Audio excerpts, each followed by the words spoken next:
Tidaklah suatu kaum duduk dalam suatu majelis di mana mereka berzikir mengingat Allah Azza wa Jalla di dalamnya. Lalu mereka berdiri sampai selesai hingga dikatakan kepada mereka, berdirilah kalian. Sungguh Allah telah mengampuni kalian dan mengganti kejelekan-kejelekan kalian dengan kebaikan-kebaikan. Sahih At-Targhib 1506. Mudah-mudahan duduknya kita di majelis virtual pada pagi hari ini juga akan menjadi penghapus dosa kita dan Allah gantikan kejelekan-kejelekan yang ada pada kita dengan kebaikan-kebaikan. Assalamualaikum warahmatullahi wabarakatuh. Waalaikumsalam warahmatullahi wabarakatuh. Bismillahirrahmanirrahim. Alhamdulillahirabbil alamin wassalatu wassalamu ala asrofil anbiya'i wal mursalin sayyidina Muhammadin wa ala alihi washabbihi ajmain. Rabbi a'udzubika min hamasati sayatin wa a'udzubika rabbi ayahdurun. Rabbi shrahli sadri wa yassirli amri wa hlul 'uqdatam min lisani yafqahu qawli. Rabbi zidni ilma warzuqni fahma. Yang terhormat dan dimuliakan Allah Bapak Ustadz Abdoli Ali Rahman. Selamat pagi Ustadz. Semoga Ustadz selalu sehat. Semoga rahmat Allah senantiasa tercurah kepada Ustadz dalam setiap langkah dakwah membimbing umat meniti jalan menuju jannah. Yang kami cintai dan kami hormati Ibu Pembina MT Khairunisa, Ibu Rianti. Yang kami hormati Ketua Majelis Taklim Khairunisa, Ibu Rini, beserta segenap pengurus MT Majelis Taklim Khairunisa. Puji yang sejati, puja yang sempurna hanya milik Allah Subhanahu wa Ta'ala, yang tiada henti mencurahkan limpahan rahmat, taufik, hidayah, rahmat dan rahmatnya kepada kita semua, sehingga pada pagi hari ini kita masih diberikan nikmat iman Islam dan kesehatan untuk dapat bersilaturahmi dalam rangka menuntut ilmu dalam pengajian rutin Majelis Taklim Khairunisa. Sholawat beriring salam, semoga senantiasa Allah surahkan pada junjungan kita baginda Nabi besar Muhammad Shallallahu Alaihi Wasallam beserta keluarga dan para sahabatnya yang telah membawa risalah tauhid petunjuk ke jalan yang benar dan lurus. Saya Erna Purnamawati pada pagi hari ini akan memandu kajian kita yang mana hari ini adalah kajian kita yang terakhir di tahun 2023. Yang bertepatan dengan tanggal 18 Desember atau 5 Jumadil Akhir 1445 Hijriah. Adapun tema kita pada pagi hari ini adalah berserah tanpa menyerah. Mengawali kajian pada pagi hari ini, bersama-sama mari kita hening sejenak membacakan surat Al-Fatihah agar niat baik kita tidak terputus keberkahannya. Ala hadiniyah walikuli niyatin solihah bibarakati ummi Quran Al-Fatihah. A'udzubillahi minasyaitonir rajim. Amin ya rabbal alamin. Sebagai manusia dalam menghadapi kehidupan yang penuh dengan ujian, kita wajib berikhtiar. Setelah berikhtiar, manusia dianjurkan untuk bertawakal yang memperlihatkan ketidakmampuan dan keterbatasan kita dan hanya bersandar atau pasrah hanya kepada Allah. Dalam ajaran Islam, tawakal adalah membebaskan diri dari segala ketergantungan selain Allah dan menyerahkan keputusan apapun hanya kepada Allah. Hal ini pula yang membuat tawakal disebut sebagai perbuatan menyerahkan segala perkara, ikhtiar dan usaha kita kepada Allah Subhanahu wa Ta'ala. Bagaimana bentuk tawakal atau berserah yang sebenarnya? Marilah kita simak dengan seksama kajian kita yang akan disampaikan oleh yang dimuliakan Allah Al-Mukarram Ustadz Abdoli Ali Rahman. Kepada yang terhormat Ustadz Abdoli kami persilahkan. Baik, terima kasih. Bismillahirrahmanirrahim. Assalamualaikum warahmatullahi wabarakatuh. Waalaikumsalam Alhamdulillahirabbil alamin. Allahumma sholli ala Muhammad wa ala alihi wa sahbihi wa barik wa sallim ajmain. Rabbi zidna ilma wa alfiqna bisolihin wa tawafana muslimin. Amin ya Allah ya Rabbal Alamin. Yang saya hormati Ibu Pembina, Ibu Rianti, juga Ibu Ketua beserta para pengurus Majelis Taklim Khairun Nisa. Mohon maaf kami tidak sebutkan satu persatu tanpa mengurangi rasa hormat kami. Juga Bapak Ibu sekalian yang dirahmati Allah Subhanahu wa taala, alhamdulillah kita bersyukur kepada Allah berkat izin dan irodahnya pada pagi menjelang siang ini kita bisa hadir di majelis ilmu ini, kita bisa bersilaturahim walaupun tidak secara langsung. Mudah-mudahan silaturahim kita secara virtual ini tidak mengurangi makna silaturahim kita. Karena silaturahim yang dianjurkan oleh Rasulullah itu memang bukan hanya sebatas makna fisik. Apa arti fisik berdekatan kalau hati kita masih berjauhan? Apa arti ketemu salaman tangan kalau hati kita masih bermusuhan? Maka silaturahim yang dianjurkan oleh Rasulullah itu adalah bagaimana menumbuhkan rasa empati, menumbuhkan kepedulian, menumbuhkan persaudaraan, menumbuhkan kasih sayang di antara kita. Sebagaimana sabda Rasulullah Shallallahu Alaihi Wasallam, irhamu mang fil ardi, yarhamkum mang fis samawat. Sayangi yang di bumi, nanti yang di langit akan menyayangi kita. Mudah-mudahan silaturahim yang kita lakukan akan menjemput rahmat dan kasih sayang Allah Subhanahu wa taala. Amin ya rabbal alamin. Salawat salam kita sampaikan kepada panutan abadi kita Rasulullah Muhammad Shallallahu alaihi wasallam. Mudah-mudahan kita semua termasuk umat yang mencintai Nabi dan mudah-mudahan Nabi mencintai kita. Amin ya Allah ya rabbal alamin. Baik Bapak Ibu jamaah sekalian yang dirahmati Allah. Tema kajian pada hari ini adalah berserah tanpa menyerah. Untuk mengawali kajian ini, kita akan membuka Al-Quran, yaitu surat Al-Baqarah, surat kedua, ayat 112. Surat Al-Baqarah, ayat yang ke-112. A'udzu billahi minasyaitonir rajim. Bismillahirrahmanirrahim. Bala man aslama wajhahu lillahi wa huwa muhsin falahu ajruhu inda rabbih wala khaufun alaihim wala hum yahzanun. Sadaqallahul adzim. Mangga dibantu Saya baca artinya terjemahkan. Ustaz. Mangga. A'udzubillahi minasyaitonirrajim. Bismillahirrahmanirrahim. Tidak barang siapa menyerahkan diri sepenuhnya kepada Allah dan dia berbuat baik dia mendapat pahala di sisi Tuhannya dan tidak ada rasa takut pada mereka dan mereka tidak bersedih hati. Shadaqallahul adzim. Sadaqallahul adzim. Maha benar Allah atas segala firman-firman. Bapak Ibu, mari kita merenungi atau mentadaburi surat Al-Baqarah ayat yang ke-112 tadi ya. Bala man aslama wajhahu lillah. Barang siapa yang hidupnya selalu menyerahkan diri sepenuhnya, jadi berserah secara totalitas ya kepada Allah, kemudian mengikuti dengan perbuatan-perbuatan yang baik, maka baginya akan mendapatkan pahala yang besar. Dan mereka tidak akan dihantui ketakutan dan juga tidak larut dalam kesedihan.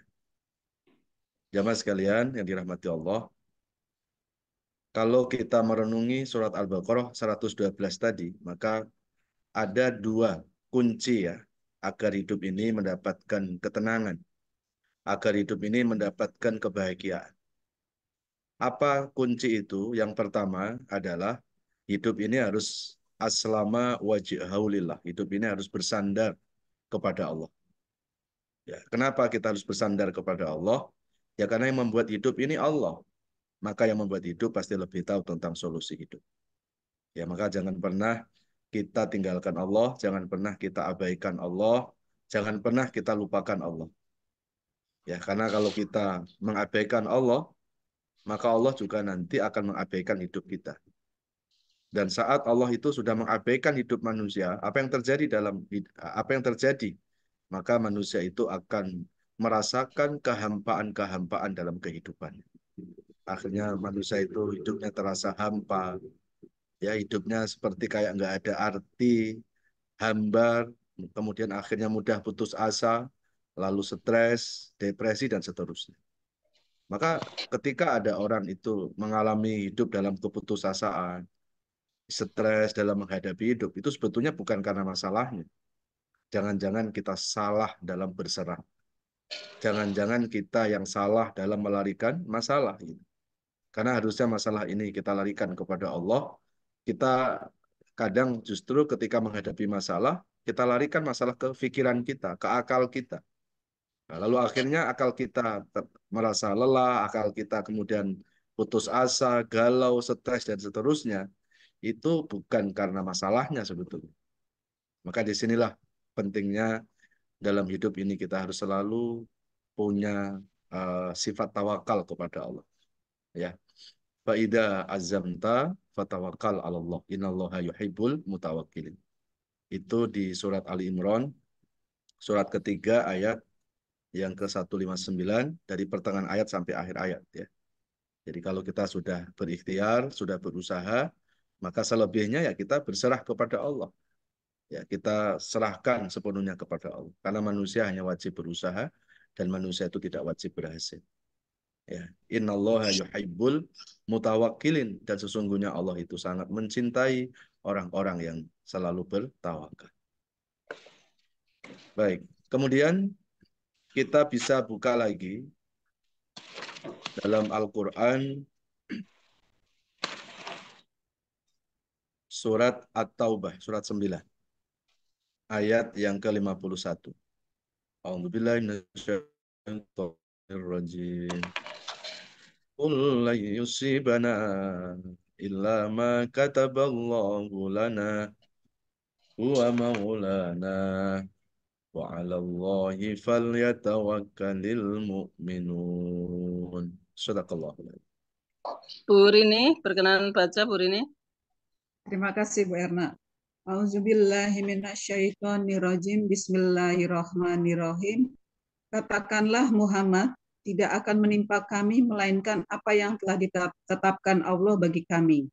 Dialah pelindung kami dan hanya kepada Allah bertawakallah orang-orang yang beriman. Shadaqallahu.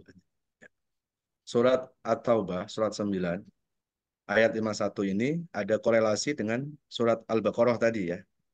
Kalau di dalam surat Al-Baqarah ayat 111, kalau mau mendapatkan kebahagiaan hidup, mau mendapatkan ketenangan hidup, maka kuncinya ada dua ya. Yang pertama adalah hidup ini harus selalu ya bersandar kepada Allah, dan kemudian mengiringi dengan perbuatan-perbuatan yang baik.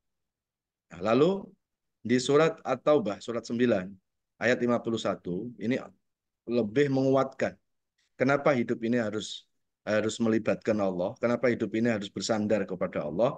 Maka Allah menjelaskan la yusibana illa ma kataballahu lana. Tidak ada sesuatu yang menimpa kita, tidak ada sesuatu yang terjadi dalam hidup ini kecuali semuanya itu sudah ditetapkan oleh Allah.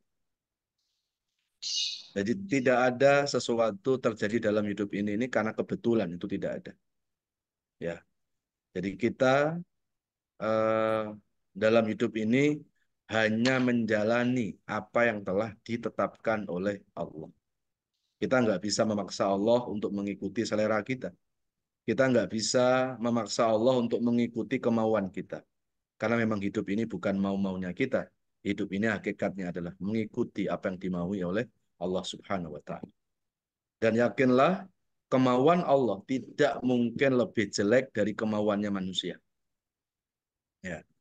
Ini yang Allah jelaskan dalam surat Al-Baqarah, surat kedua, ayat yang ke-216. A'udzubillahi minasyaitonirrajim. Kutiba alaikumul qitalu wa huwa kurhul lakum. Fa'asa an takrahu syai'an fahuwa khairul lakum wa asa an tuhibbu syai'an wa huwa syarrul lakum wallahu ya'lamu wa antum la ta'lamun. Itu Al-Baqarah surat kedua ayat 216. Mangga. Ini ayat favorit saya ini.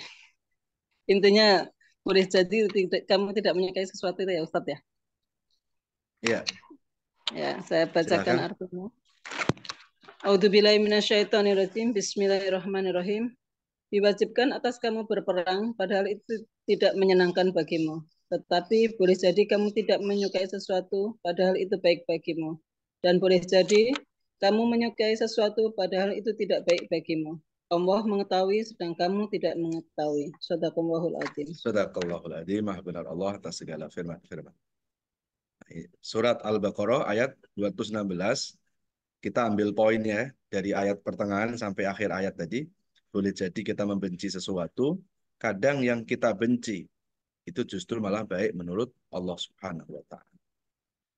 Lalu yang sebaliknya, kadang kita mencintai sesuatu, justru yang kita cintai itu justru dibenci oleh Allah Subhanahu wa taala. Wallahu ya'lamu wa antum la ta'lamun. Allah yang lebih tahu dan kita ini tidak tahu ya rahasia-rahasia Allah Subhanahu wa taala.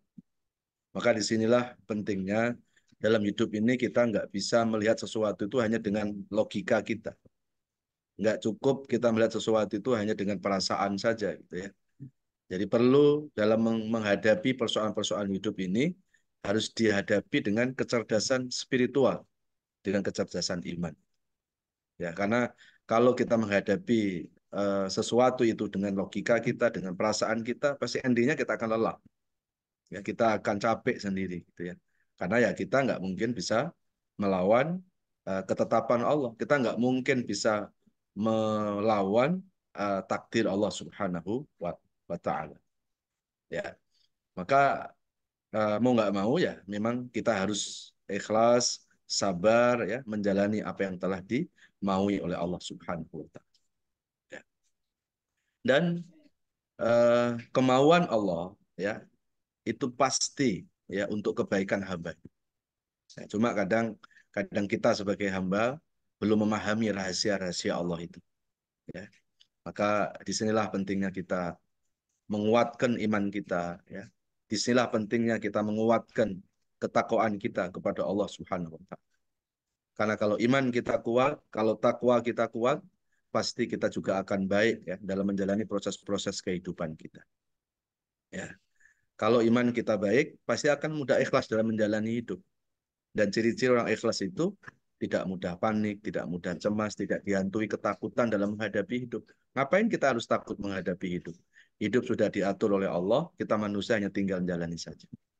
Ya, maka disinilah kita terus ya menguatkan keimanan kita kepada Allah Subhanahu wa taala.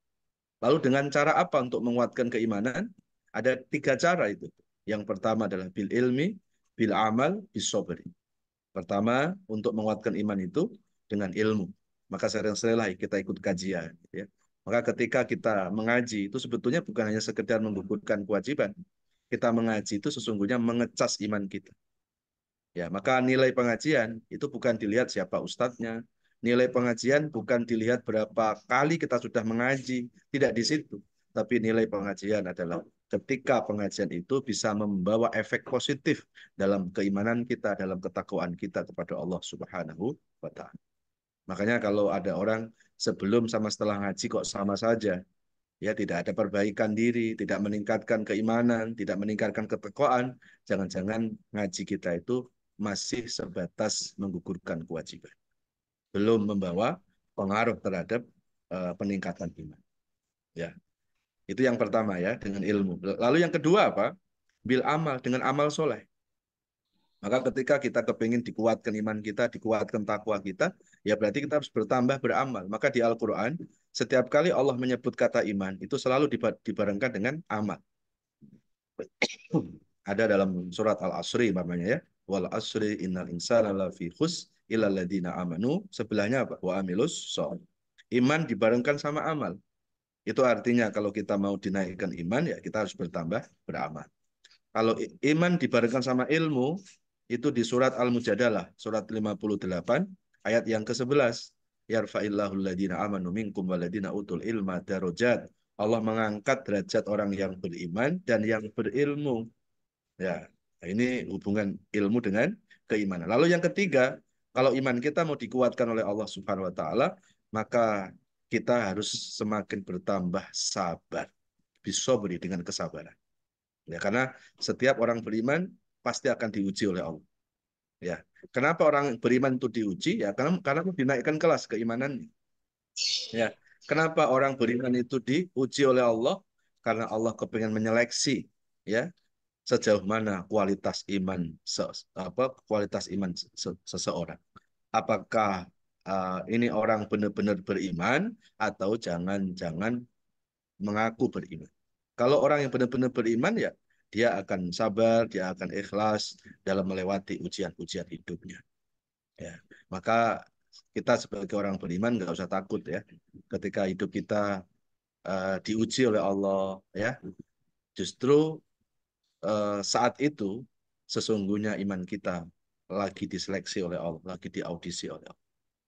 Jadi kita nggak usah putus asa, ya, nggak usah menyerah tadi ya. Tetap kita harus bersandar, bertawakal kepada Allah, ya, dan yakinlah bahwa ujian itu bukan untuk menyengsarakan hamba Allah, tapi ujian itu sesungguhnya cara Allah untuk menaikkan kelas iman hamba yang dicintai.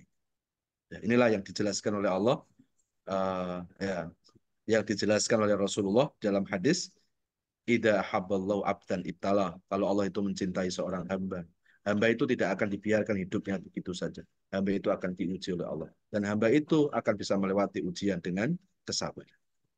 Ya. Coba kita lihat lagi dalam Al-Quran, surat Yunus, surat 10, ayat 62, 63, 64. Bismillahirrahmanirrahim. Bismillahirrahmanirrahim. Ala inna awliya Allahi la khawfun alaihim wa la hum yahzanun. Alladzina amanu wa kanu yattaqun.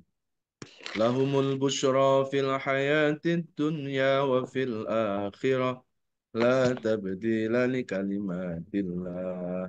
Dzalika huwal fawzul azim. Sadaqallah. Mangga. Terima kasih Bu Erna. Silakan Bu Nene. Dengan nama Allah yang Maha Pengasih lagi Maha Penyayang. Ingatlah wali-wali Allah itu tidak ada rasa takut pada mereka dan mereka tidak bersedih hati, yaitu orang-orang yang beriman dan senantiasa bertakwa. Bagi mereka berita gembira di dalam kehidupan di dunia dan di akhirat, tidak ada perubahan bagi janji-janji Allah. Demikian itulah kemenangan yang agung. Maha benar Allah dengan segala firman-Nya. Sadaqallahul adzim. Maha benar Allah atas segala firman. Bismillahirrahmanirrahim. Coba kita renungi surat Yunus ya, surat 10, 62, 63 sampai 60. Ingatlah sesungguhnya kekasih-kekasih Allah. Mudah-mudahan kita termasuk di dalamnya. Amin ya rabbal alamin. Amin. Siapa ciri-ciri kekasih Allah itu? Ciri yang pertama adalah la khaufun alaihim, yaitu orang-orang yang tidak dihantui ketakutan dalam menghadapi hidup. Ya, ngapain kekasih Allah takut menghadapi hidup ya? Hidup sudah diatur oleh Allah, kita manusia hanya tinggal menjalani saja. Maka ciri-ciri para kekasih-kekasih Allah itu dalam hidupnya tidak dihantui ketakutan. Jangankan menghadapi hidup, menghadapi kematian saja, mereka selalu berserah kepada Allah. Kenapa? Ya karena hidup mati itu satu paket yang harus dijalani. Qul inna sholati wa nusuki wa mahyaya wa mamati lillahi rabbil alamin. Sesungguhnya sholatku, ibadahku, hidup matiku aku serahkan hanya kepadamu. Ya. Dan kekasih-kekasih Allah itu selalu menyerahkan hidup dan matinya kepada Allah Subhanahu wa taala. Ya, maka kalau kita berharap agar kita menjadi kekasih-kekasihnya Allah, menjadi aulia, menjadi wali-walinya Allah, dalam hidup ini jangan dihantui ketakutan. Ya. Jangan takut menghadapi hidup, ya. Jangankan kelasnya kita yang manusia biasa ya, sekelas para nabi dan rasul saja tidak ada ya nabi dan rasul hidupnya yang dibebaskan oleh Allah dari apa? Dari ujian. Tidak ada para nabi dan rasul yang hidupnya itu dianakmaskan oleh Allah tanpa ujian. Ya, semua para nabi dan rasul itu hidupnya selalu diuji oleh Allah Subhanahu wa taala. Ya, inna asyadal bala al anbiya sumal auliya sumal ulama sumal adna bil adna. Ujian yang paling berat itu adalah ujiannya para nabi. Setelah itu para wali, setelah itu para ulama, baru kita ini. Kenapa ada orang diuji dengan ujian yang berat? Ya karena kelas imannya kelas berat. Dan begitu juga kalau ada orang diuji dengan ujian biasa-biasa, ya karena kelas imannya juga kelasnya biasa-biasa. Jadi nggak mungkin Allah itu salah ya menguji kepada hamba.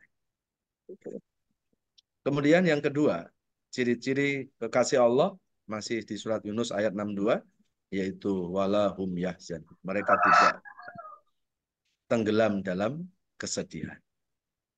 Ya sedih sewajarnya saya kira manusiawi. Tapi kalau sampai larut dalam kesedihan itu menyiksa diri. Ya, maka ketika hidup ini mau survive, hidup ini mau bahagia, hidup ini mau tenang, ya kita harus bisa mengalahkan ya perasaan-perasaan kesedihan. Kita harus bisa mengalahkan perasaan-perasaan yang menghantui hidup kita. Ya, kita berusaha semaksimal mungkin dan selebihnya kita berserah, kita bertawakal kepada Allah Subhanahu wa taala. Kemudian ayat yang ke-63 masih surat Yunus, agar hidup tidak dihantui ketakutan, agar hidup tidak larut dalam kesedihan, kuncinya apa? Kunci yang ketiga adalah alladzina Orang amanu wa kanu yattaqun. Kita harus beriman dan menguatkan bertakwa. iman, kita harus menguatkan ketakwaan kita. Ya, maka disinilah pentingnya kita terus ya menguatkan keimanan, kita terus menguatkan ketakwaan ya, karena kalau iman kita kuat, takwa kita baik, insya Allah ya kita tidak akan dihantui ketakutan dalam menghadapi hidup ya. Dan juga tidak akan dihantui ketakutan dalam menghadapi kematian. Justru buat orang-orang yang beriman, buat orang-orang yang sudah al-arif billah, sudah mengenal Allah, kematian itu bukan ditakuti, kematian itu justru dirindukan. Karena buat orang-orang yang beriman, yang sudah mengenal Allah, kematian itu adalah awal perjumpaan seorang hamba dengan kekasih abadinya Allah Subhanahu wa Ta'ala. Ya. Kematian adalah sebuah proses ya, agar kita bisa masuk ke dalam surga. Ya kan setiap hari kita selalu berdoa, ya Allah masukin surga, masukin surga. Ya, bagaimana Allah akan masukkan surga kita? Kalau mati aja enggak, kalau mati aja takut gitu. Jadi kalau kita kepengen masuk surga ya berarti dalam hidup ini kita jangan takut menghadapi kematian. Ya karena kematian itu adalah sebuah proses yang akan membawa kita ke dalam jannah, ke dalam surganya Allah Subhanahu wa taala. Ya. Kemudian ayat yang ke-64 masih surat Yunus, lahumul busra fil hayatid dunya wa fil akhirah la tabdila li kalimatillah dzalika huwal fawzul adzim. Kalau kita kuatkan iman, kuatkan ketakwaan, lalu dalam hidup kita tidak dihantui ketakutan, tidak larut dalam kesedihan, maka dijamin oleh Allah kita akan mendapatkan busra, mendapatkan kebahagiaan dunia dan kebahagiaan akhir. Maka kebahagiaan hidup itu ternyata Allah letakkan dalam keimanan kita, dalam agama kita. Ya, kalau kita kepingin mendapatkan kebahagiaan, ya jangan pernah kita tinggalkan keimanan, jangan pernah kita tinggalkan agama, jangan pernah hidup kita itu menjauhi Allah Subhanahu wa Ta'ala. Ya, baik, kita lihat lagi dalam surat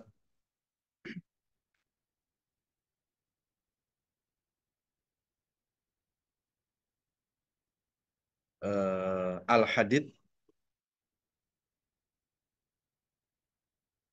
surat 57 ayat 22 sampai 23. A'udzu billahi minasyaitonir rajim. Bismillahirrahmanirrahim. Ma asaba min musibatin fil ardi wala fi anfusikum illa fi kitabin min qabli an nabra'aha. Inna dzalika 'ala Allahi yasir. لكي لا تأسوا على ما فاتكم ولا تفرحوا بما آتاكم والله لا يحب كل مختال فخور. Sadaqallahul adzim. Enggak.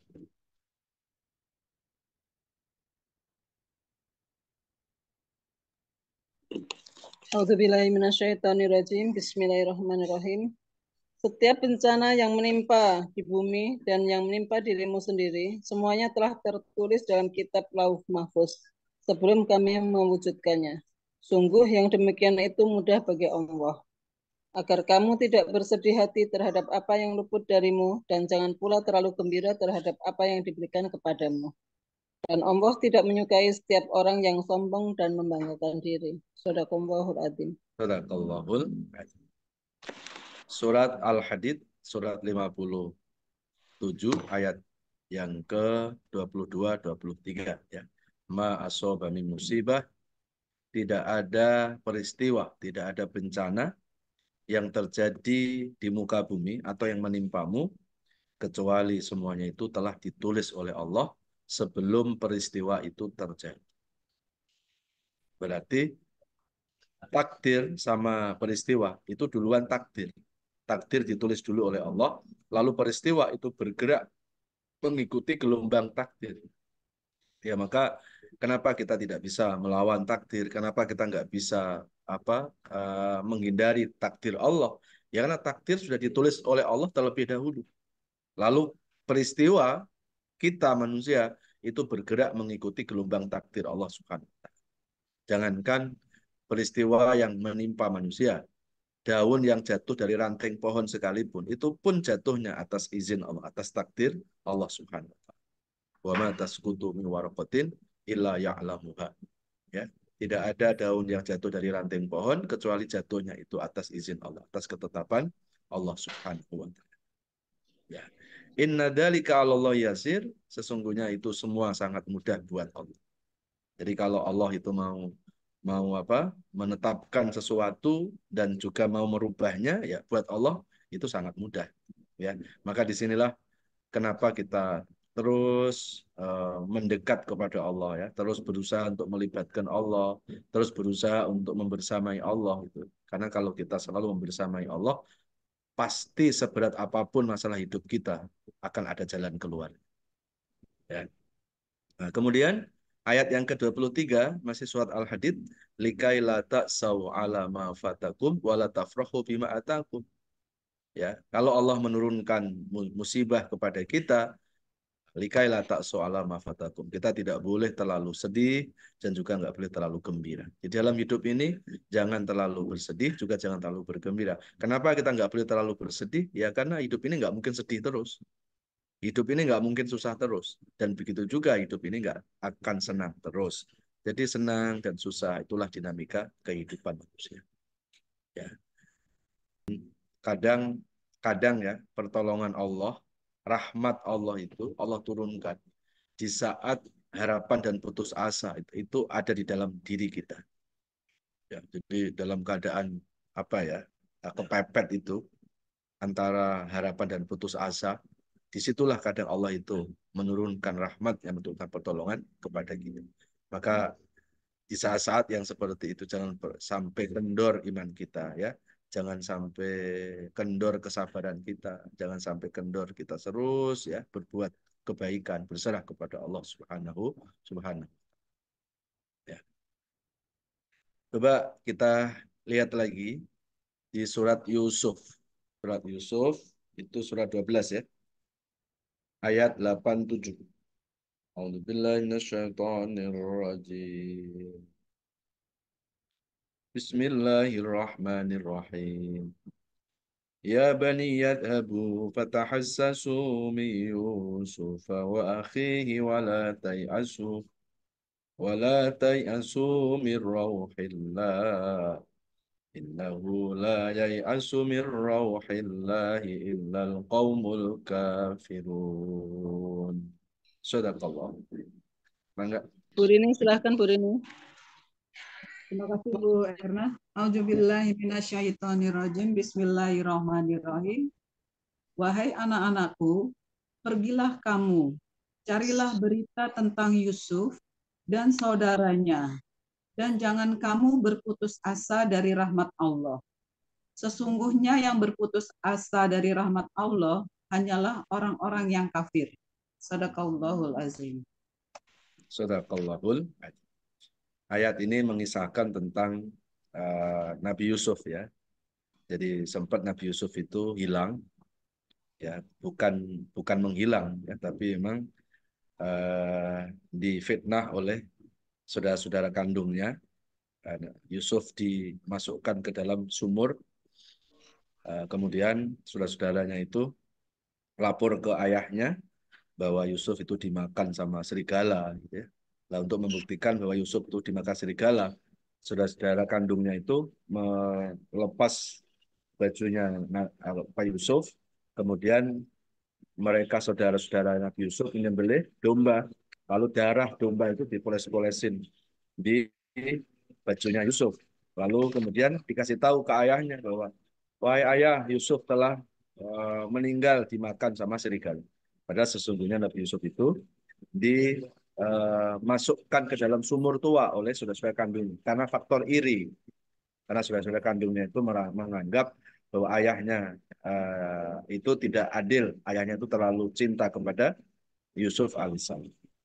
Lalu ketika ayahnya mendengar berita itu, ayah Nabi Yusuf yaitu Nabi Yakub tidak putus asa. Ya, kemudian ayahnya Nabi Yusuf yaitu Nabi Yakub menyuruh pada saudara-saudaranya, coba kamu cari Yusuf sampai ketemu dan janganlah putus asa. Dan apa yang terjadi? Akhirnya Allah mengembalikan Yusuf kepada ayah handanya yaitu Nabi Yakub yang besar. Nah, kuncinya apa?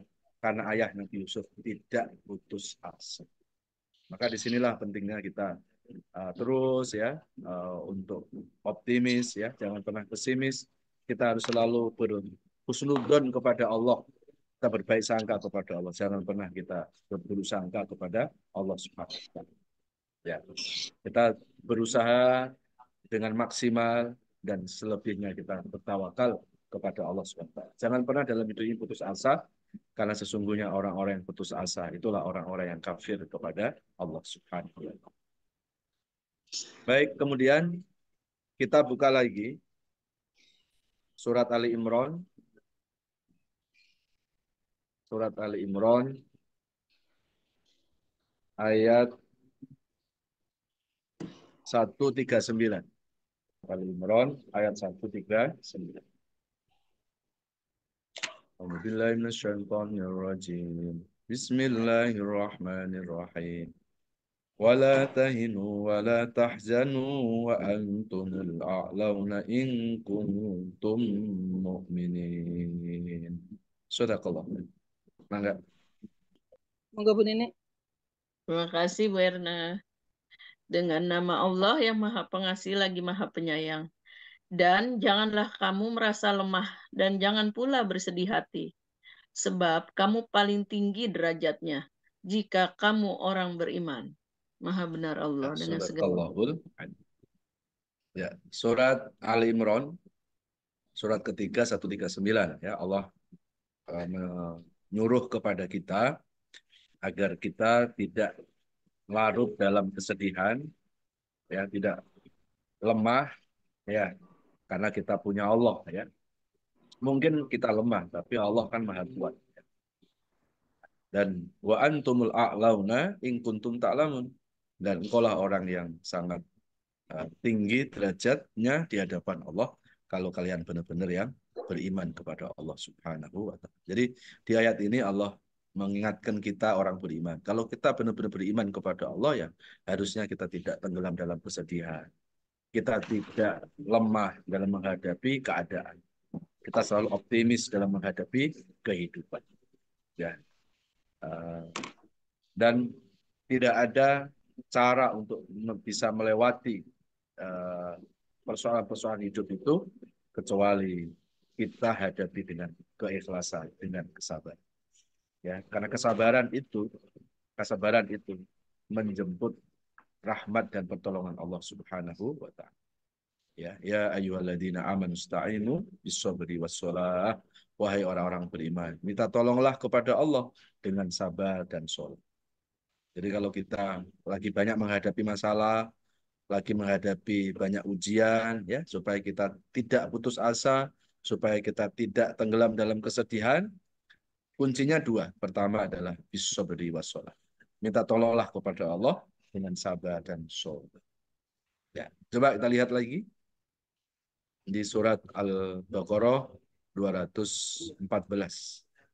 A'udzubillahi minasyaitonirrajim. Bismillahirrahmanirrahim. Am Langsung. hasibtum an tadkhulul jannata walamma ya'tikum mathalul ladzina khalaw min qablikum massatuhumul ba'sa wad-dharra wa zulzilu hatta yaqula ar-rasul walladzina amanu ma'ah mata nasrullah ala inna nasrallahi qarib. Sadaqallah. Mangga. Bu Indra, Bu Yaya. Monggo Bu Indra. Assalamualaikum warahmatullahi wabarakatuh. Terima kasih Bu Erna. Sama Bu Indra. 214 ya. Ya. Bentar ya. Bismillahirrahmanirrahim. Apakah kamu mengira bahwa kamu akan masuk surga, padahal belum datang kepadamu cobaan sebagaimana halnya orang-orang terdahulu sebelum kamu? Mereka ditimpa oleh malapetaka dan kesengsaraan, serta digoncangkan dengan bermacam-macam cobaan. Sehingga berkatalah Rasul dan orang-orang yang beriman bersamanya, bilakah datangnya pertolongan Allah, ingatlah, sesungguhnya pertolongan Allah itu amat dekat. Sadaqallah. Sadaqallahul adzim. Maha benar Allah atas segala firman. Coba kita renungi ya. Surat Al-Baqarah 214. Am hasibtum an tadkhulul jannah. Kalau pakai terjemah bebas begini. Wahai orang-orang beriman, jangan muluk-muluk kalian itu kepingin masuk surga sebelum kalian itu diuji oleh Allah. Dan sebelum kalian melewati ujian dengan kesabaran. Berarti kalau kita lihat potongan ayat ini, maka ternyata masuk surga itu nggak cukup hanya sholat saja. Nggak cukup hanya ngaji saja, nggak cukup hanya ibadah kepada Allah saja. Ternyata kesabaran kita dalam menghadapi ujian-ujian hidup ini, itu pun tidak disia-siakan oleh Allah. Itu pun akan membawa kita ke jannah, ke surganya Allah Subhanahu wa Ta'ala. Makanya kenapa kadang kok orang baik itu malah banyak ujiannya? Ya karena mau dikasih surga. Kalau sabar, ya. Jadi kalau kita sudah mulai memperbaiki diri, sudah mulai beriman, sudah mulai senang ikut kajian, kok tiba-tiba hidup kita banyak masalah, banyak ujian, yakini bahwa saat itu iman kita lagi diseleksi oleh Allah. Saat itu kesabaran kita lagi diuji oleh Allah. Kalau kita bisa melewati ujian itu dengan kesabaran, maka insya Allah kesabaran itu akan menaikkan keimanan dan kesabaran juga akan membawa kita ke jannah, ke surganya Allah Subhanahu wa Ta'ala. Dan orang-orang terdahulu itu pun juga nggak lepas dari ujian. Mereka dihadapkan dengan berbagai macam kesulitan hidup, goncangan hidup, sehingga orang-orang yang beriman, orang-orang yang mengimani Allah dan para nabi berkata, mana pertolongan Allah? Ingatlah, pertolongan Allah itu sangat dekat. Jadi inilah janji Allah ya, bahwa tidak mungkin Allah itu mentelantarkan hambanya. Allah itu pasti akan menolong hambanya. Cuma kadang pertolongan Allah itu datang ketika kita bisa melewati kesabaran. Ketika kita bisa melewati ujian itu dengan keikhlasan, dengan kesabaran. Ya, mudah-mudahan kita semuanya diberikan kekuatan iman oleh Allah sehingga kita tidak cengeng dalam menghadapi ujian-ujian hidup. Mudah-mudahan setiap ujian yang kita sudah lalui akan menaikkan kelas keimanan kita kepada Allah Subhanahu wa Ta'ala. Amin ya rabbal alamin. Baik, saya kira itu kajian kita hari ini. Untuk selanjutnya kita buka sesi tanya jawab. Silakan, Bu.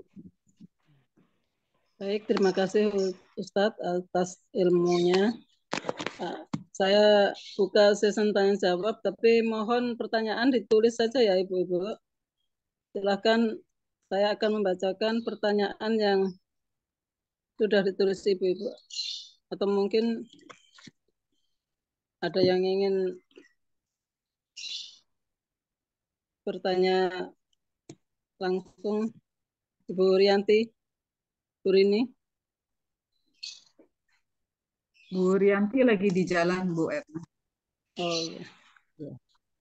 Boleh deh saya tanya ini, Bu Erna. Ya. Assalamualaikum Pak Ustadz. Waalaikumsalam warahmatullahi wabarakatuh. Kalau misalkan ada seseorang yang sifatnya pemarah, gitu ya, Pak Ustadz, apakah beliau itu bisa dikategorikan orang yang tidak sabar? Itu aja Pak Ustadz. Terima kasih. Assalamualaikum warahmatullahi wabarakatuh. Ya. Ya.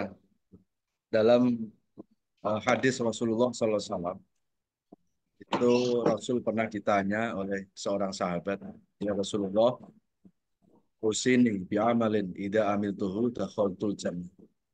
Wahai Rasul, berikan nasihat kepadaku, kalau nasihat itu kami lakukan, maka kami akan masuk surga. Lalu Nabi menjawab, qala la taghdab. Nabi menjawab, kamu jangan marah. Kemudian sahabat bertanya lagi, apalagi Rasulullah? La taghdab, jangan marah. Sampai diulang 3 kali oleh Rasulullah, jangan marah, jangan marah, jangan. Nah, itu menunjukkan bahwa sifat marah itu adalah sifat yang dibenci oleh Allah Subhanahu wa Ta'ala. Jadi bahkan orang marah itu nggak akan masuk surga, itu kata Rasulullah Muhammad Shallallahu Alaihi Wasallam. Ya, maka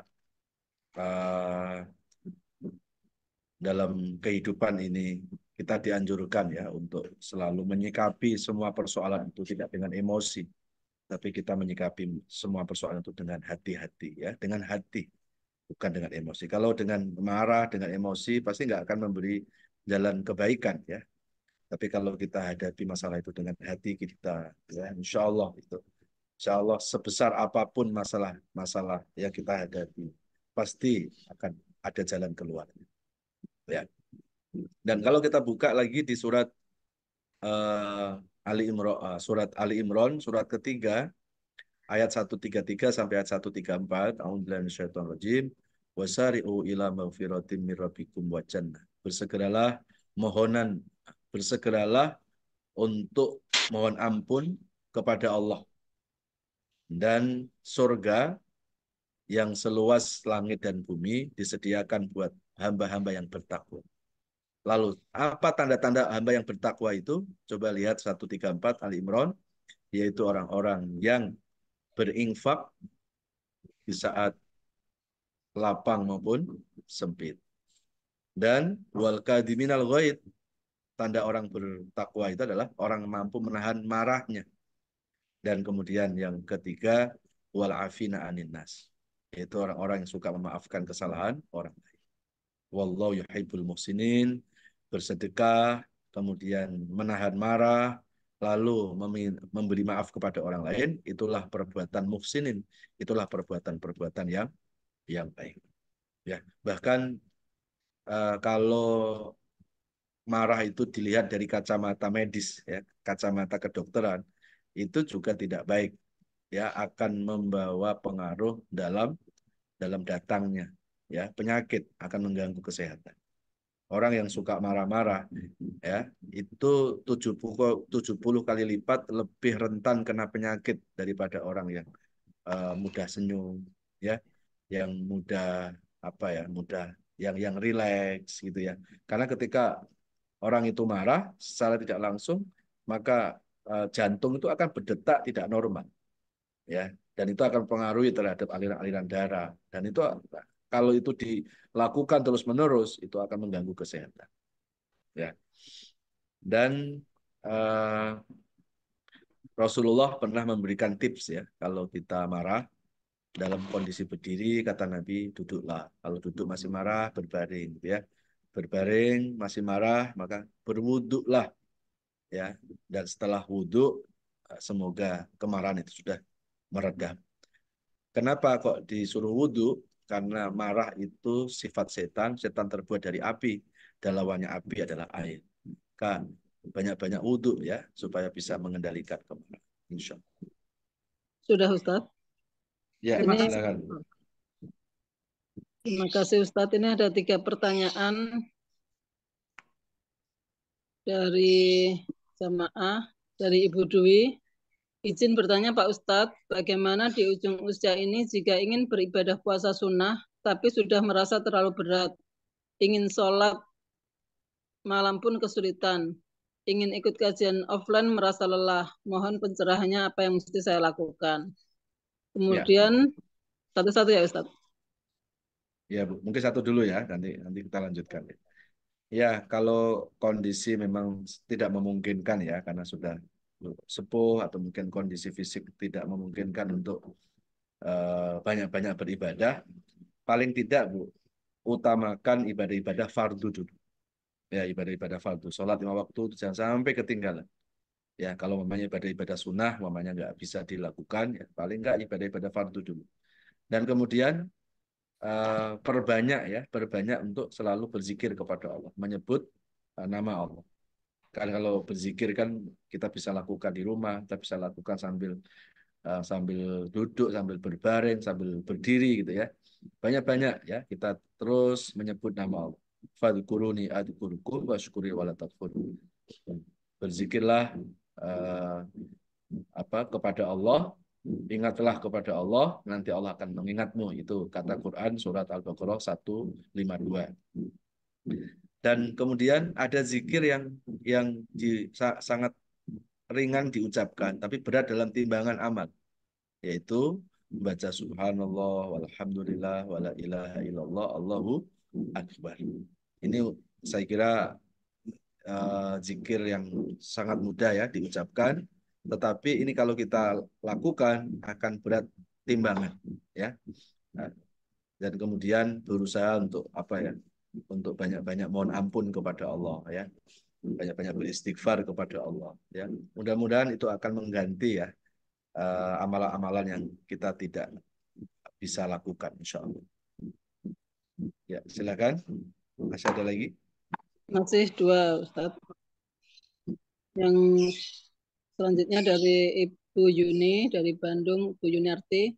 Assalamualaikum warahmatullahi wabarakatuh. Izin bertanya, apabila seorang hamba marah sampai 3 tahun sama keluarga dan bermusuhan sampai sekarang belum minta maaf, bagaimana solusinya?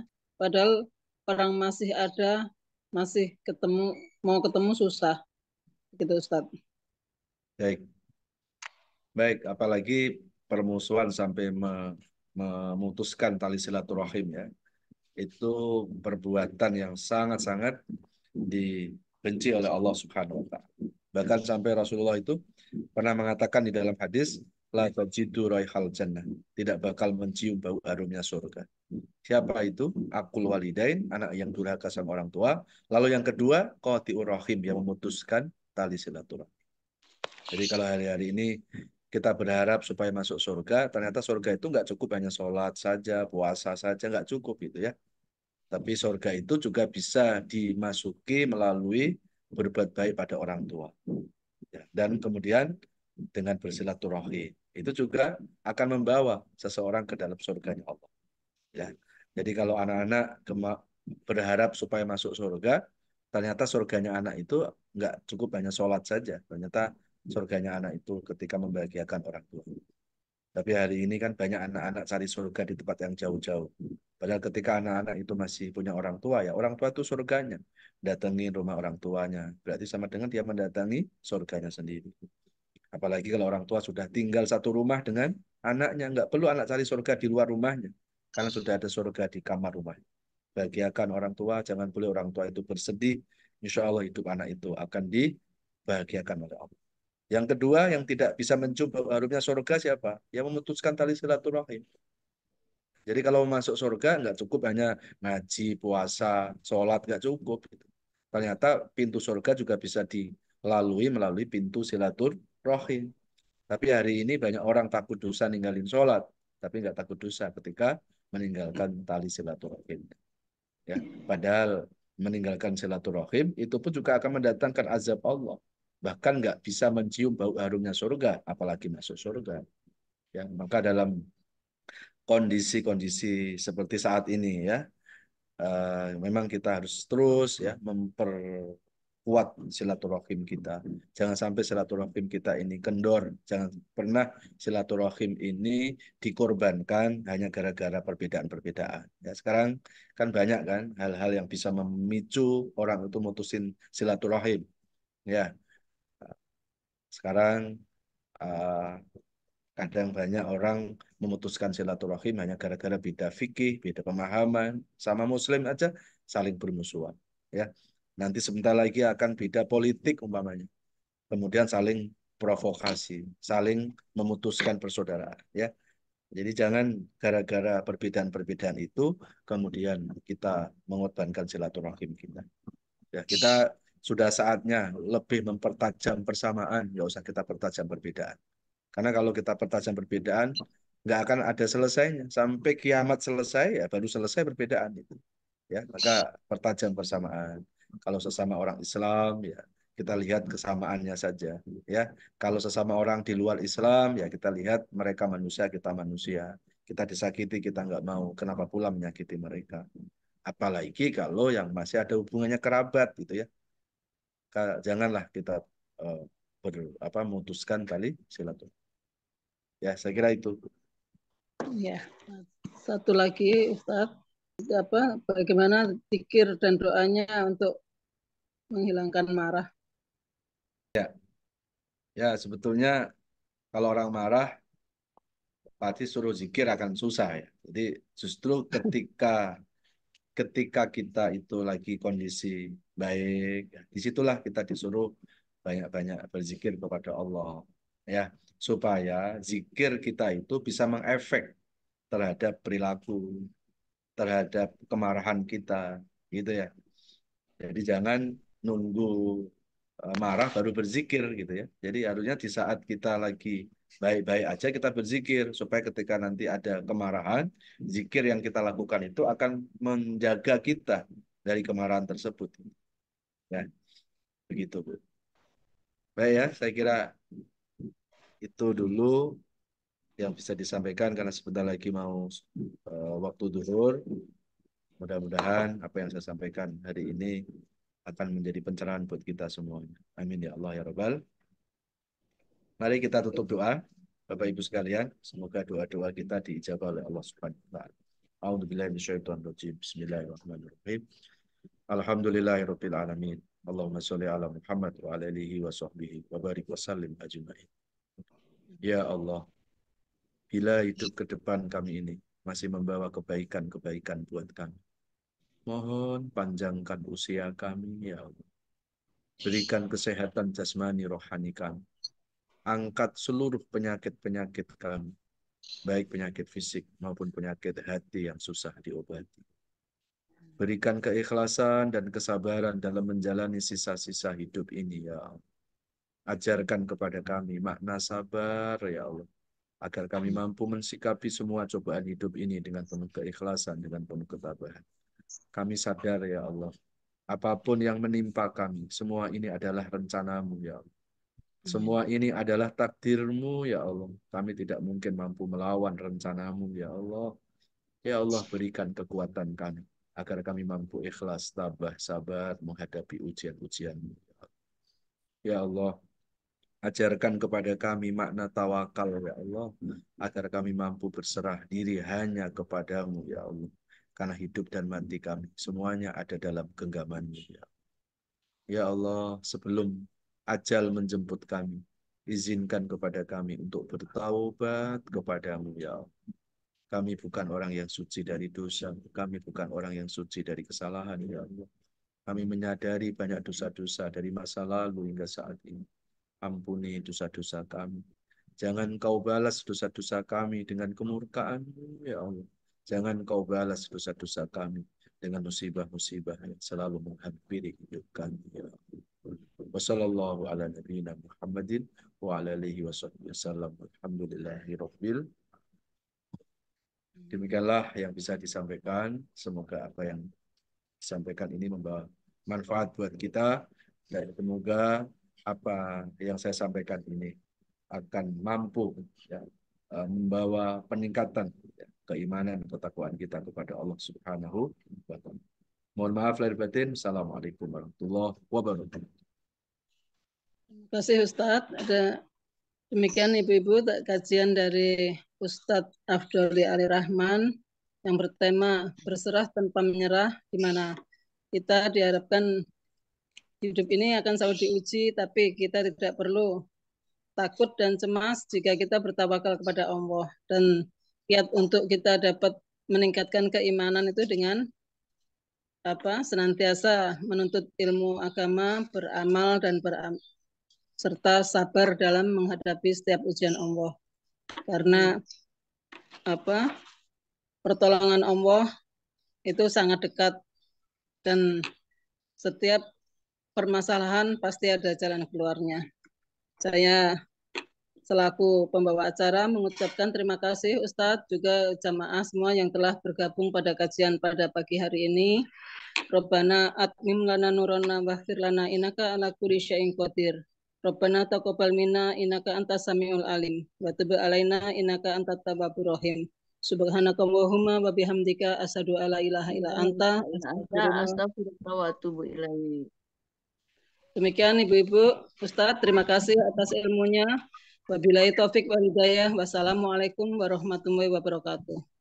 Waalaikumsalam warahmatullahi wabarakatuh.